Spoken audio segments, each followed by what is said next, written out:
Alright guys, it's Team 3 starting back with another One Piece banners video. In today's video, we're looking at raid on ONIGASHIMA, can't fucking talk, Usopp. I've actually really been liking this guy as a side unit. I was actually using him in tons of treasure, which made me, kind of, want to use him. And he's already level 90, so I was like, fuck it, might as well make a showcase on him as well. The metal set that I'm going to be using, it's a little bit gimmicky, I will say. Definitely not top tier, but it's my generic Brook set, if you guys ever seen that one before. I actually did change it up just a bit though. I would usually rock this monster point chopper with the 24% HP and more defense, but I think this one might be a little bit better. So this one we have a baby geezer chopper metal, and this one was when you're in your enemy's treasure and the gauge is 50% or more, you get 6% cap speed, and this has a straw hat attack, defense, and HP. 18, 14, 14, and then we have a chopper whole cake island metal, and then when my allies are not near the treasure where I'm at, I get capture speed 8%. When I spawn in with the runner, I get 18 HP, once again 18 HP and 14 defense. Obviously, like I said, this one having the 24 would be very, very nice for stats. On there, I might even be above the 70% HP cap, but yeah, it's pretty good. Like I said, it's not too meta. Here are also the tags too if you are interested, if you do want to make the metal set yourself. It has 3 tags only. It's Straw Hat Pirates, Zoan, and Doctor. And I'm pretty sure even with the monster point chopper, it'll just be those 3 once again. There's no like, Land of Wano from the other one. You can also use something like Nin fucking Choppermon if you want to get that with Land of Wano tag for skill 1. You can also use what is the other one called? The Film Red Chopper, or Film Z, I think, is the other event metal. If you want to use like a whole chopper set, any of them really work. It's really up to you. For the skills though, he has a Green Star Sleep Grass. It's a mid-range area attack with chance to inflict sleep. It's a new status effect into the game. Well, fairly new, should I say. Damage dealt will be changed on the max HP of the enemy. It will deal a fixed percentage of damage and will not increase due to a critical hit, and nullify stagger for a set period of time, and it gives an attack debuff at level 5. So it cuts 15% of the max HP of the enemy. The sleep is obviously 100% because that's his bread and butter. It's only for 6 seconds, which is kind of, it does kind of suck. You would probably want to rock Warlords, which I do not have, so I'm not going to be using that. Attack reduced by 10% for 20 seconds, and the cooldown is on 21, so he gets it back pretty quickly. And then you also have special attack Green Star Exploding Pine Cones. This is a long range area attack with knockback effect and high chance to critical hit chance, or a high critical hit chance, should I say. Nullify stagger for that period of time. The skill attack is 615. It has knockback and it's on a 35 second cooldown. So for his traits, he has a generic Usopp, nullify negative. Not that really matters. There's no really Pironas that are out right now. It recovers 3% of HP 2 times, so he has 2 lives when he gets KO'd. When attacking an enemy with skill 1, you remove their status effects applied to the enemy that buff their target for a certain period of time. This is very, very important. That takes away things like Form Red Shanks' Hockey State. It takes away Mag State, Mara State, all those like states in the game. It'll take it away. And also it nullifies status effects applied to the enemy as well. So like I said, just a lot of the states, and also it removes their buffs as well, so it's really good. When enemies are afflicted with sleep, you get 15% HP, and you also get cooldown time of skill 2 by 30%. That's why I would recommend you use that monster point chopper if you want to use this metal set, because it gives you skill 1 when you use skill 2, and you'll be getting skill 2 back pretty often. I might actually be swapping into it in a couple of matches, so you'll probably see it when the games go in. When the allies are not near the enemy's treasure, you get 50% cat speed, and you reduce damage by 30%. So it's really good to try to get the other flags, and you can kind of hold it down because he's going to be fairly tanky. You also get dodge cooldown by 50%, and if you see me back in the day using Koala, I love these type of units. The reason why I pulled for him anyway. When the enemy is in the treasure area while you're capping, you get 50% cat speed once again, and then you also reduce stagger and being down, so they have to hit you with the full combo or with the skill to get you off. If they try to combo 1-2-1-2, they won't get you off of it, so it's really good. When your HP is less than 50%, you also get skill 1 cooldown by 100%, so you get it back instantly when you're below 50, which is really good. You also get nullify stagger when your HP is 97 or above. Alright, I had to cut the recording twice because 2 airplanes flew by. Gotta love living next to an airport. But what I was saying is, I have Moria on the side. I might switch him out. Like, here's his middle set if you are interested in that. Just to see how good he does in these games, I might swap into him or swap him out. So you'll just see if I keep them or not. My support is attacker, Strathfire's Zoan Grand Line, a little bit of New World, defender, Navy, which is a pretty weird one, Paramecia, Captain, Worst Gen, and Runner. This is obviously a defensive build at Zone Grand Line. In a perfect world, you know, Runner would have been better for more HP, but the percentages on the metal sets is really good, and also the percentage for the support is 164.6, which is pretty high. I didn't realize that my blues were this high, even though they're not my favorite colors. You can tell by the name right here. But yeah, let me know what you guys think about Raid on Onigashima, Usopp, Raid Usopp, whatever you want to fucking call him. I think he's pretty phenomenal. I was even saying when he first came out that he was better than Ami. I 100% took that back, but he is not bad whatsoever. I was using him a couple of times as a side unit. Phenomenal side unit. I'm not sure how he is, you know, as a starter, but we'll have to see how he does. But yeah, I hope you guys enjoy the gameplay. Like I said, let me know what you guys think about Usopp. Did I play him well? Is he good? Is he bad? All that good stuff. Let me know in the comments down below. And that being said, this is Team 3 Star sign out, and I'll see you guys next video. Peace.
Are you feeling angry, humiliated? Is that it? Fool! You don't know how humiliating it is!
On my shoulders rests the glory of an extinct warrior race.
Take back what is mine. I will not live my life as your second. That time is over. Every breath you take is an assault on my honor.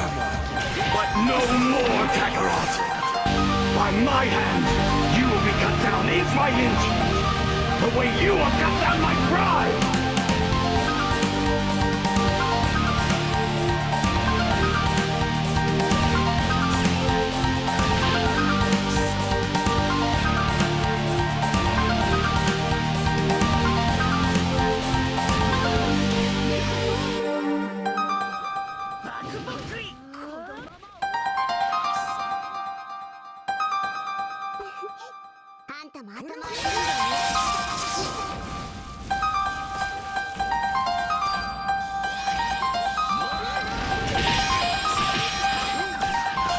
Feeling angry, humiliated, is that it?